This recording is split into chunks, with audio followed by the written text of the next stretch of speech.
সর্বশক্তিমান অসীম দয়ালু আল্লাহ নামে শুরু করছি। সালাত এবং সালাম প্রেরণ করছি সর্বকালের সর্বশ্রেষ্ঠ মহামানব মুহাম্মদ রাসূলুল্লাহ সাল্লাল্লাহু আলাইহি ওয়াসাল্লাম। আল্লাহ তার পবিত্র কালামে বলেছেন, শাহরুর রমাদানাল্লাযী উনজিলা ফীহিল কুরআন হুদাল লিন-নাস।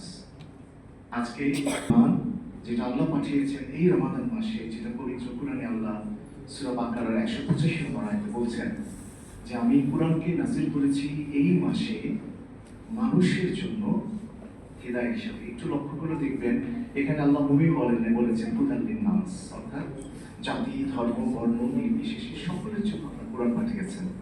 এবং আমাদের মুহাম্মদ রাসূলুল্লাহ সাল্লাল্লাহু আলাইহি ওয়াসাল্লাম তারপরে আল্লাহ কুরআনের কালামে বলেছেন যে তোমাকে আমি মানব জাতির জন্য রাহমাতাল লিল আলামিন উল্লেখ করেছেন। ইন্না আনজালনাহু ফি লাইলাতুল কদর, আমি একে অর্থাৎ কুরআনকে নাযিল করেছি লাইলাতুল কদরের রাতে, যেটা আবার এই শেষ দশকে। তো আমরা সব মিলে যদি একটু চিন্তা করি তাহলে দেখব যে আজকে মহিমান্বিত সময় আমরা উপস্থিত হয়েছি থেকে মরুক উন্মোচন করছি